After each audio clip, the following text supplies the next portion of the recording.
Hello students, मैं अंजलि पयाल स्वागत करती हूँ आपका आईसीटी वर्चुअल क्लासरूम देहरादून से। कैसे हैं आप सब लोग? उम्मीद करती हूँ आप सब लोग अच्छे होंगे और अपनी लाइफ में बहुत बेहतर कुछ कर रहे होंगे। आज हम बात कर रहे हैं क्लास 12th की केमिस्ट्री की, और जैसा कि आप लोग जानते हैं सॉल्यूशन चैप्टर यहाँ पर हमारा चल रहा है, और जिसमें कि हम कॉलिगेटिव प्रॉपर्टीज की बात कर रहे थे, यानी कि अणुसंख्यक गुण। 4 प्रकार के आपने यहाँ पर अणुसंख्यक गुणों के बारे में पढ़ा। लास्ट सेशन में हमने परासरण दाब की बात की थी, उसी को आगे कंटिन्यू करते हैं। और आज के सेशन में हम इन अणुसंख्यक गुणों से रिलेटेड कुछ न्यूमेरिकल करेंगे। तो आइए चलते हैं स्मार्ट बोर्ड की ओर। तो बच्चों, विलियन चैप्टर आपका यहाँ पर चल रहा था, जिसमें आप अणुसंख्यक गुणों के बारे में बात कर रहे थे, जिसमें आपने यहाँ पर वाष्प दाब का आपेक्षिक अवनमन, क्वथनांक में उन्नयन, हिमांक में अवनमन और परासरण दाब के बारे में यहाँ पर हम लोगों ने बात की थी। ठीक है, तो आपने पढ़ा था कि वेपर प्रेशर में क्या आती है, आपकी कमी आ जाती है। ठीक है, जब आप क्या करते हैं, किसी विलायक में विलेय पदार्थ को मिलाते हैं। क्यों हो रहा था? क्योंकि आपका जो सरफेस एरिया है शुद्ध विलायक का, वो पूरा सरफेस एरिया विलायक के मॉलिक्यूल ऑक्यूपाई कर रहे हैं। लेकिन जब आप विलेय की बात कर रहे हैं कि हम विलेय उसमें ऐड कर रहे हैं, तो यहाँ पर सरफेस एरिया पर आपके या सरफेस में आपके क्या है, विलायक के मॉलिक्यूल के अतिरिक्त विलेय के वहां पर अणु या मॉलिक्यूल भी आ रहे हैं, जिनसे कि क्योंकि आपका विलेय कैसा है, अवाष्पशील है, वो तो वाष्पीकृत होगा नहीं। तो वाष्पशील पदार्थ क्या है, सिर्फ आपका विलायक है, तो वाष्प दाब उसका क्या हो जाता है, कम हो जाता है। ओके, इसके अलावा क्योंकि वाष्प दाब में आपकी यहाँ पर कमी आ रही है, तो बॉइलिंग पॉइंट आपका क्या हो जाता है, बढ़ जाता है, एलिवेट हो जाता है। एलिवेशन इन बॉइलिंग पॉइंट की बात करते हैं आप। साथ ही आपने क्या बोला यहाँ पर कि जो फ्रीजिंग पॉइंट है, हिमांक है, वो क्या हो जाएगा, कम हो जाएगा, जिसके लिए आपने एक्सप्रेशन भी यहाँ पर निकाले थे। साथ ही ऑस्मोटिक प्रेशर हमने लास्ट सेशन में पढ़ा था। ऑस्मोटिक प्रेशर क्या है? ऑस्मोटिक प्रेशर को पढ़ने से पहले हमने ऑस्मोसिस की बात की कि ऑस्मोसिस क्या होती है, जिसको परासरण कहा जाता है।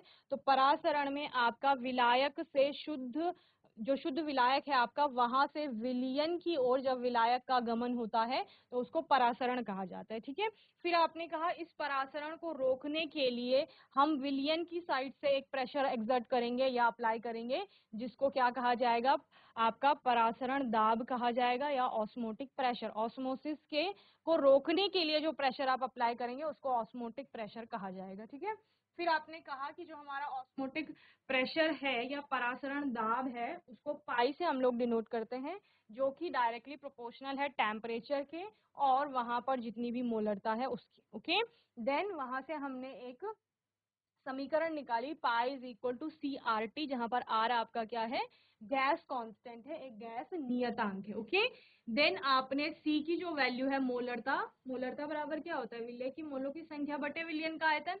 तो वो विलो अगर विलेय की मोलों की संख्या आपकी N2 है और V आयतन में वो उपस्थित है, तो आपने क्या कहा, सी की वैल्यू क्या होगी, small n2 by capital V। Okay, then आपने इक्वेशन 1 जो थी उसमें सी की वैल्यू रख दी। ओके, तो इक्वेशन क्या आ गई अब आपकी, pi is equal to N2 by V into R T. Okay, then आपने बोला कि आणविक द्रव्यमान विलेय का M2 होगा और उसका W2 ग्राम लिया गया है, जो कि आपके विलियन में वहां पर प्रेजेंट है, जो भी विलेय है वो। ठीक है, तो उसके लिए N2 की वैल्यू क्या हो जाएगी, यानी विलेय मोलों की संख्या क्या होगी।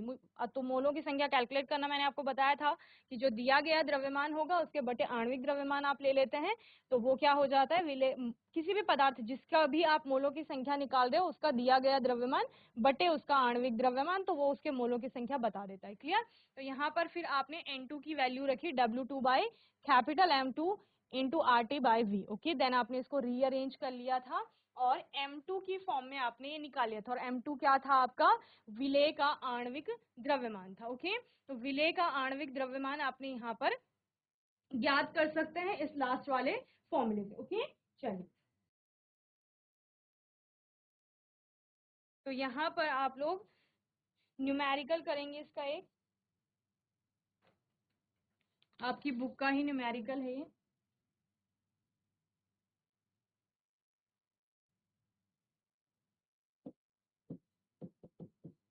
प्रश्न है आपका,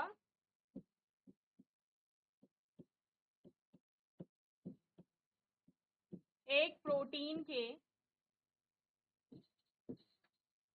200 सेंटीमीटर क्यूब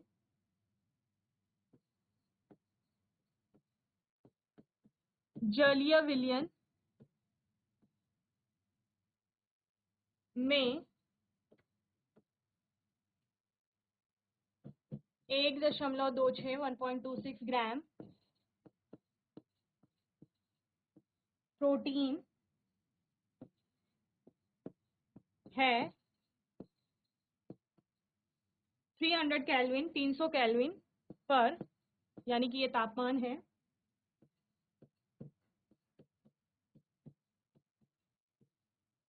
इस विलयन का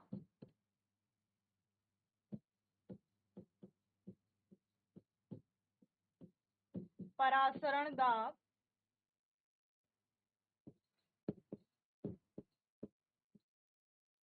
2.5 से इंटू 10⁻³ बार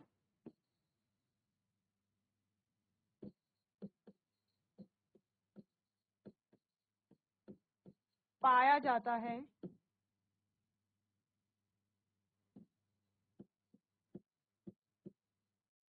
प्रोटीन के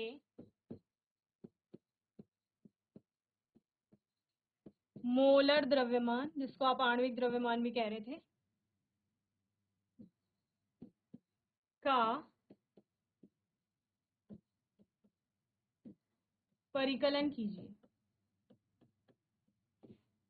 ओके, तो प्रश्न में आपको क्या क्या दिया गया है? प्रोटीन के 200 सेंटीमीटर क्यूब। तो 200 सेंटीमीटर क्यूब क्या है? आपका जो विलयन है उसका वॉल्यूम, आयतन बताया गया है। ठीक है, उस जलीय विलयन में 1.26 ग्राम प्रोटीन है। तो दिया गया द्रव्यमान, प्रोटीन आपका यहाँ पर विलय है, और जलीय विलयन का मतलब क्या है? जल में उसको घोला गया है यहाँ पर। ओके, 1.26 ग्राम प्रोटीन का मतलब प्रोटीन का दिया गया द्रव्यमान है वो। ओके, 300 केल्विन यानी कि ये टेम्परेचर है, टी की वैल्यू है, पर इस विलयन का परासरण दाब 2.57, ये आपका क्या हो जाएगा? यहाँ पर परासरण दाब की वैल्यू है, यानी पाई की वैल्यू आपको दी गई है।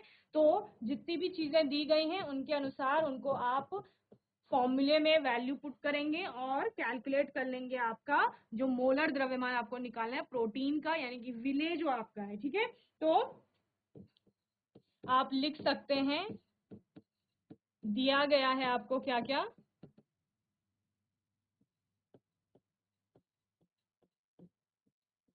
परासरण दाब, पाई की वैल्यू दी गई है आपको कितनी?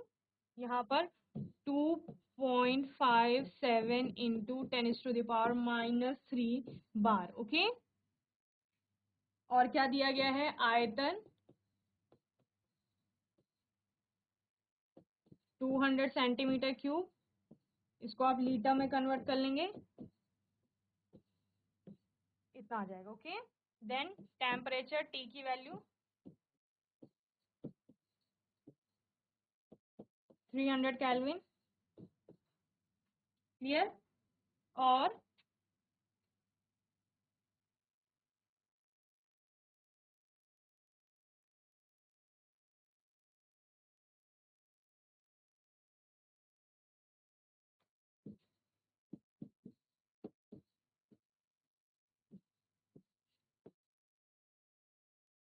गैस नियतांक की वैल्यू 0.083 लीटर बार पर मोल पर केल्विन। ठीक है, तो मोल इनवर्स केल्विन इनवर्स। ठीक है,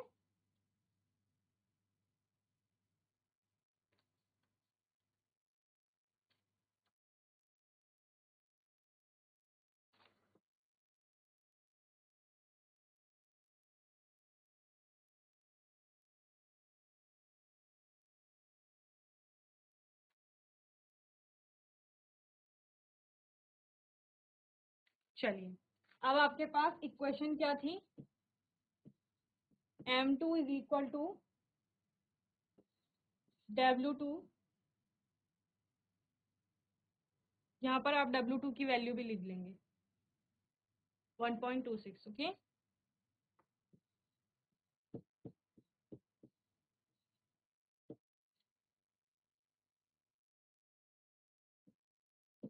प्रोटीन का द्रव्यमान या भार आप यहाँ पर लिख लो।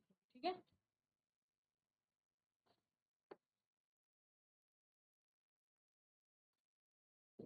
W2 RT by pi V, ये आपकी इक्वेशन थी। इसमें आप क्या करेंगे, वैल्यू पुट कर देंगे। ओके, तो क्या आ जाएगा आपका 1.26 into 0.083 into 300 upon 2.57 into 10⁻³ into 0.200। Okay, चलिए इसको आप कैलकुलेट कर लेंगे। चलिए, तो ये वैल्यू आपकी आ जाएगी ग्राम पर मोल में, ठीक है, किसकी, M2 की। तो इसी प्रकार से आप ये न्यूमेरिकल कर लेंगे। इसके अलावा हम एक और न्यूमेरिकल लेके चलते हैं आपका 6 ग्राम यूरिया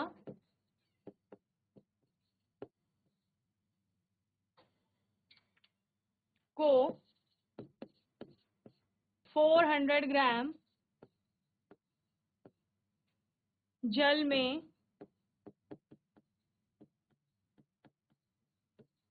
मिलाकर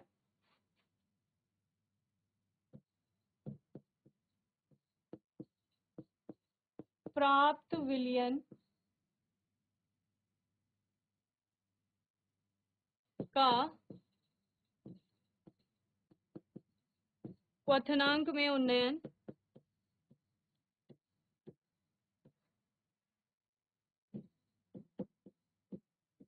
ज्ञात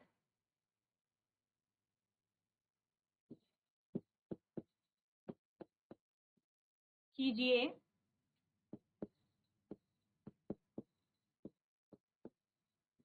जबकि जल का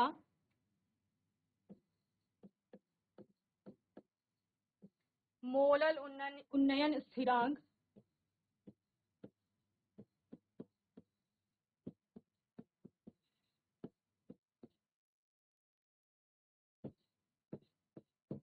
(0.56 प्रति किलोग्राम है।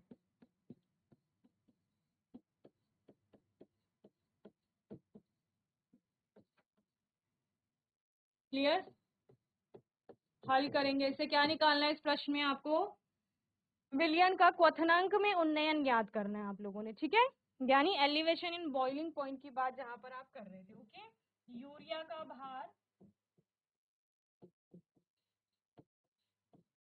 स्मॉल m में से ले लेते हैं, 6 ग्राम है, जिसको आप W2 भी बोल रहे थे, ठीक है। यूरिया का अणुभार कैसे निकाल लोगे, NH2CO NH2 होता है इसका फॉर्मूला, इससे निकाल लेंगे। नाइट्रोजन, हाइड्रोजन, कार्बन और ऑक्सीजन के परमाणु यहाँ पर हैं, इन सब का आप क्या करेंगे, परमाणु का द्रव्यमान रख लेंगे, ऐड कर लेंगे। ओके, ये आपका 60 के इक्वल आ जाएगा। ओके,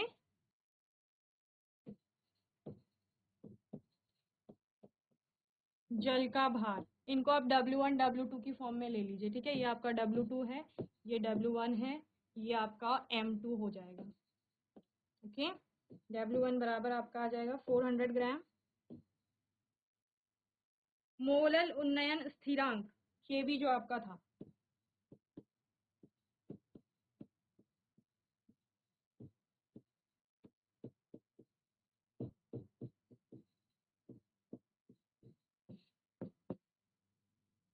(0.56). ओके, तो ये सारी वैल्यूज आपको मिल गई हैं। निकालना क्या है आपको, आपको निकालना है टीबी। ओके, जो कि क्या था, डेल्टा टीबी की वैल्यू जो आप कैलकुलेट कर रहे थे ना, वो आपको यहाँ पर निकालनी है। चलिए, तो फॉर्मूला आपका क्या था, delta TB is equal to KV into W2 into 1000 divided by M2 into W1।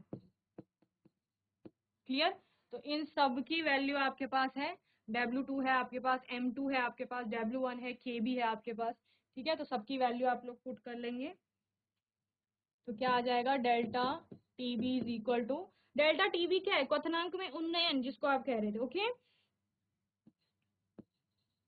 1000 को उधर ले लेते हैं, इंटू Kb की वैल्यू 0.56 इंटू W2 की वैल्यू आपकी क्या है, 6 ग्राम यूरिया आपको बोला था 6, M2 की वैल्यू कितनी आई 60 इंटू 400। ओके, इसको आप लोग कैलकुलेट कर लेंगे तो डेल्टा टीबी की वैल्यू आपको मिल जाएगी।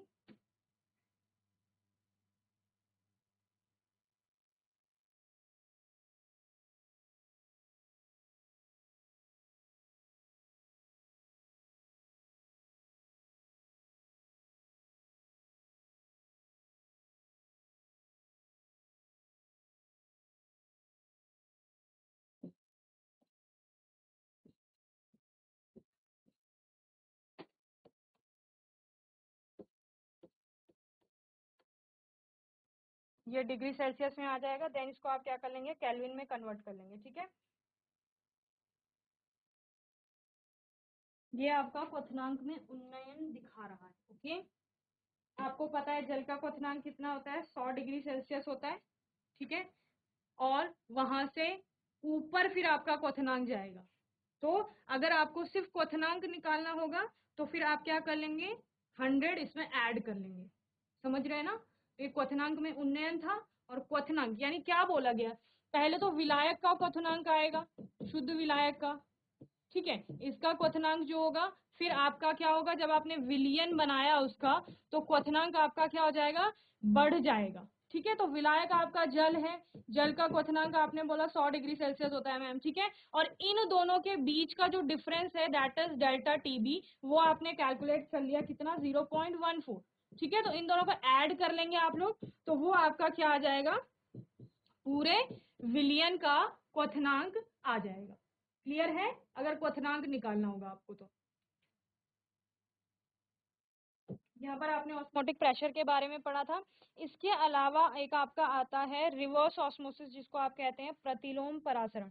इसमें आप क्या करते हैं, अब आप जो आपका गमन हो रहा था शुद्ध विलायक से विलियन की ओर को, तो विलियन से आप शुद्ध विलायक की ओर गमन कराएंगे, और ये आप कब कराएंगे, जब आपको और ज्यादा, आपने क्या कहा कि मैम परासरण को रोकने के लिए हमें एक प्रेशर अप्लाई करना पड़ेगा, जो कि हम किस पर लगाएंगे, इस विलियन पर लगाएंगे। ठीक है, इस विलियन पर हम यहाँ से प्रेशर लगाएंगे, तब हमारा क्या होगा, यहाँ से जो शुद्ध विलायक का गमन हो रहा है विलायक से विलियन की ओर को, वो रुक जाएगा, हमें वो रोकना था। अब आप उस परासरण दाब से जितना अधिक दाब लगाएंगे, उससे क्या होगा, यहाँ से इधर को परासरण के विपरीत गमन होगा, क्योंकि जो आपकी अर्ध पारगम्य झिल्ली है वो विलायक को ही पार होने दे रही है केवल, तो यहाँ से विलायक विलियन से आपका विलायक की ओर जाएगा, और इसी को आप क्या कहते हैं, प्रतिलोम परासरण या आपका रिवर्स ऑस्मोसिस इसको कहा जाता है। ठीक है, तो शुद्ध विलायक जब अर्ध पारगम्य झिल्ली के माध्यम से विलियन में से पारगमन करता है या विलियन में से चलता है और विलायक की ओर गमन करेगा, उसी को आपका क्या कहा जाएगा, प्रतिलोम परासरण कहा जाएगा। ओके,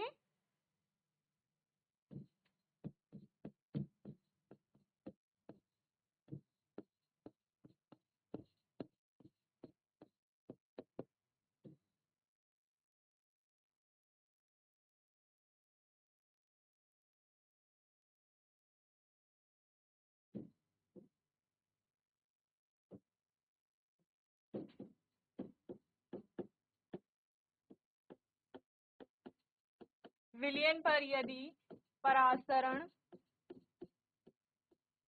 दाब से अधिक, परासरण दाब तो क्या कर रहा था, परासरण को रोक रहा था, लेकिन अगर उससे अधिक दाब लगाया जाए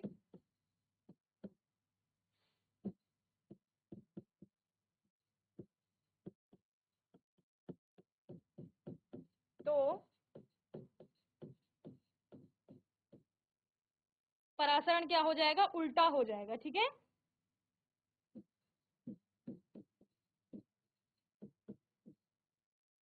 परासरण की दिशा प्रतिवर्तित की जा सकती है।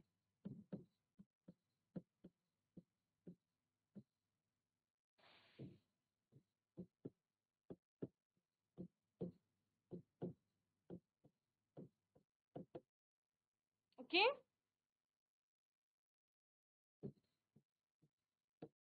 अर्थात शुद्ध विलायक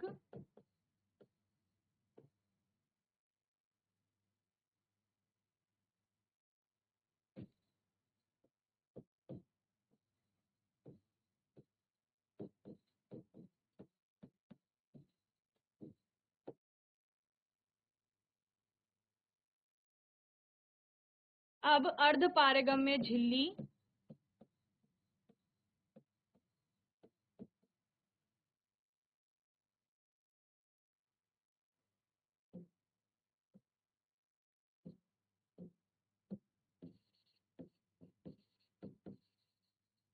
के माध्यम से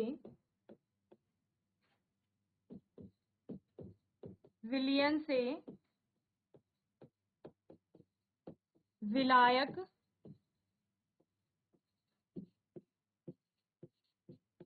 की ओर गमन करता है। ठीक है, इसी को आपका क्या कहा जाता है? रिवर्स ऑस्मोसिस कहा जाता है। ठीक है,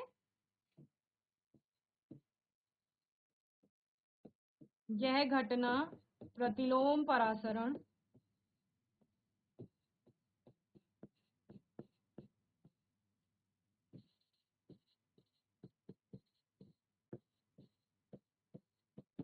कहलाती है। ओके, चलिए इसे नोट कर लेंगे।